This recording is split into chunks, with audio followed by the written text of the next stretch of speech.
Let's talk about one of the most terrifying moments you can face: a serious medical emergency. Imagine you're deep in the backcountry, miles from the nearest road, or perhaps it's a sudden, shocking accident in your own workshop, or a car crash on a deserted highway late at night. The critical element is the same: you are isolated, and professional help is not coming quickly. In this moment, you are the first responder. You are the only responder, and you're witnessing something dreadful. Blood is leaving a body far faster than any ambulance can possibly arrive. Every single beat of the heart pushes more of it out. A visible, terrifying countdown clock. Your mind races. Adrenaline floods your system, a primal scream that can either sharpen your focus or shatter it completely. Your heart hammers against your ribs, your breath catches in your throat, and your hands might begin to shake uncontrollably. This is the body's natural response to crisis, but it's a response you must conquer. In this moment, panic is an enemy as dangerous as the injury itself. It clouds judgment, wastes precious seconds, and can lead to fatal mistakes.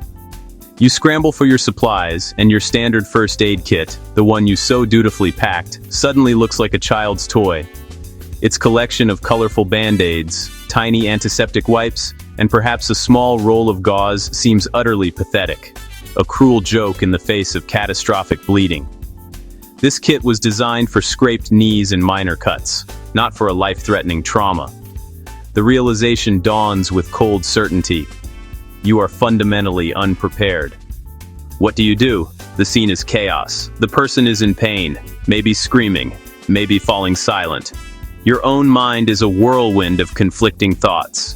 Do you call for help first? Do you try to make them comfortable? Do you give them water? What's the priority? In the storm of fear and confusion, there must be a single, clear objective, a North Star to guide your actions.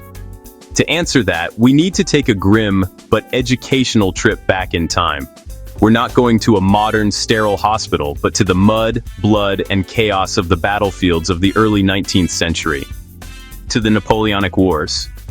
This was a time of massed infantry, cannons, and bayonet charges. It was an era of warfare that produced casualties on an industrial scale.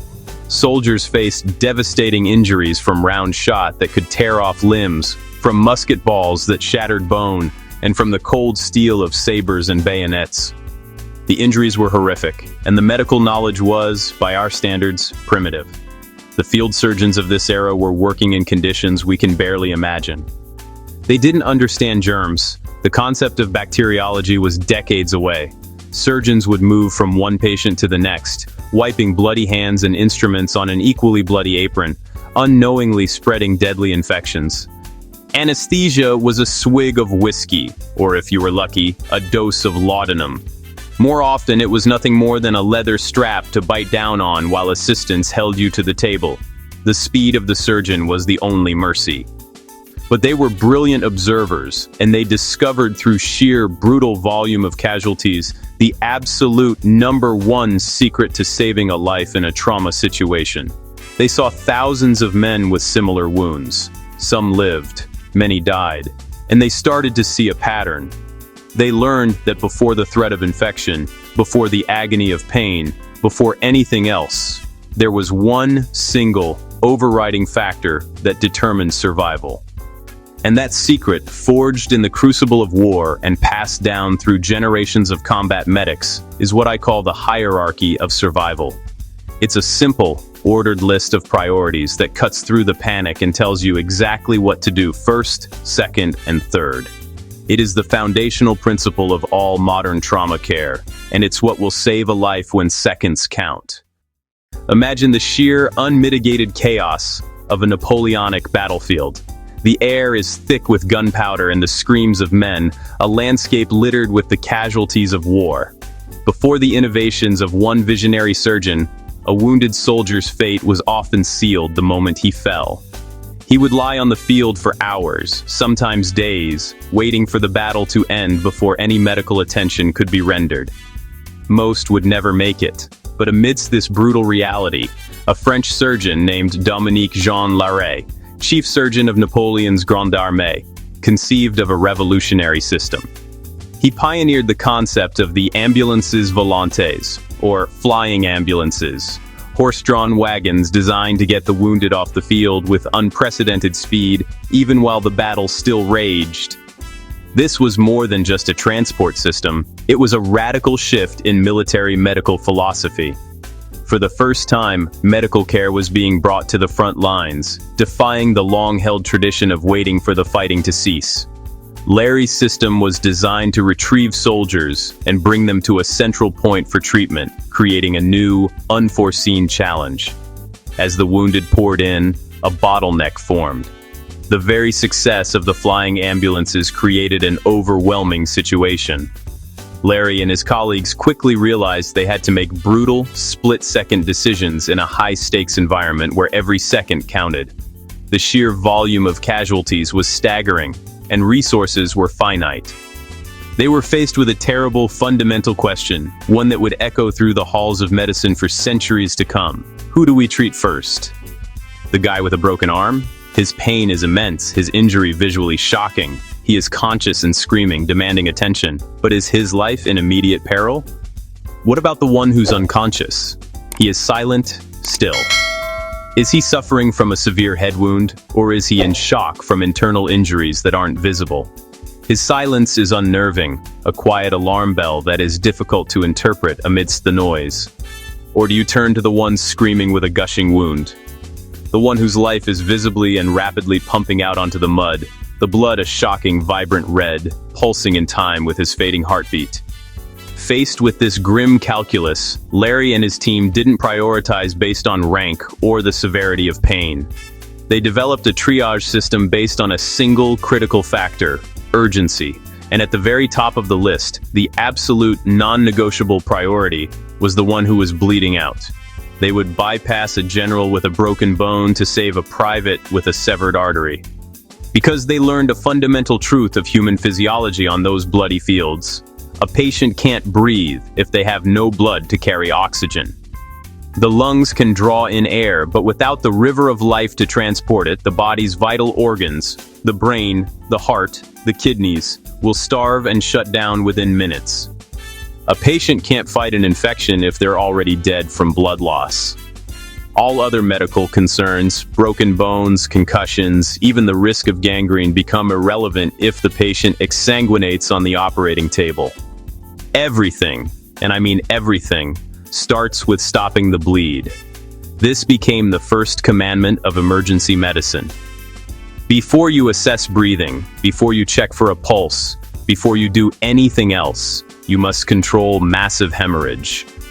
This is the Napoleonic medic's secret, a simple, brutal, and profoundly effective principle forged in the crucible of the deadliest wars of the era. It's a principle so powerful that it forms the very foundation of modern tactical combat medicine and civilian emergency response. The March algorithm, the protocol used by elite military medics and first responders worldwide, starts with M for massive hemorrhage. It is the direct descendant of Larry's battlefield insight. Because in the world of trauma, time is measured in heartbeats, and the lesson from over 200 years ago remains unchanged. The first 5 minutes matter more than the next 5 hours.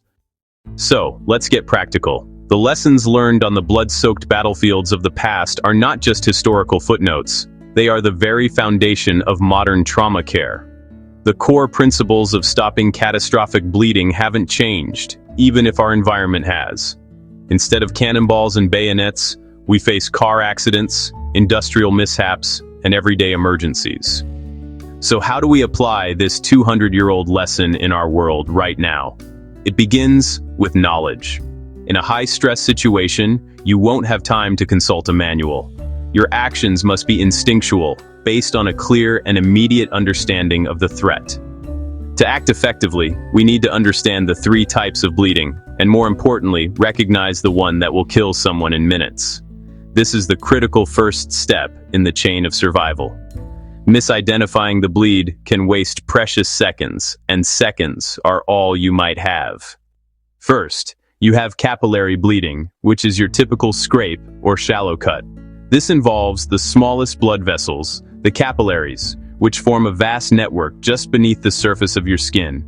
Think of a skinned knee on the playground, or a minor kitchen cut. The blood slowly oozes from the wound, rather than flowing. It oozes, it messes up your favorite shirt, and it might sting, but it's not life-threatening. Your body's natural clotting mechanisms are usually more than capable of handling this on their own. It's a nuisance, not a catastrophe.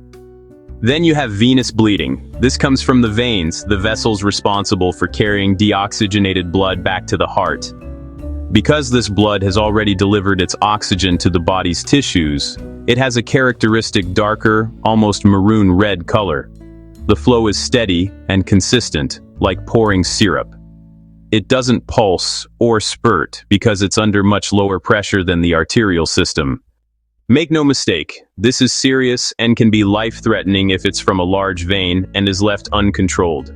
But it usually won't kill a person in 2 minutes. You have a bit more time to manage it, but it still requires immediate and effective direct pressure. And then you have arterial bleeding. This is the one. This is the killer. This is what the Napoleonic surgeons saw from cannon shrapnel and bayonet wounds. It's the type of injury that led to the desperate, life-saving innovation of the tourniquet. It is a direct breach of the body's high-pressure delivery system. This blood is bright, vibrant red because it is oxygen-rich, pumped directly from the heart to the rest of the body, and it doesn't just flow, it pulses or even spurts out in rhythm with the heartbeat. With every beat, the heart violently ejects more blood from the open vessel. This is a system under pressure, and it's emptying itself onto the ground at an astonishing rate. An adult can bleed to death from a major arterial injury in as little as 2 to 3 minutes. The volume of blood loss is massive and immediate.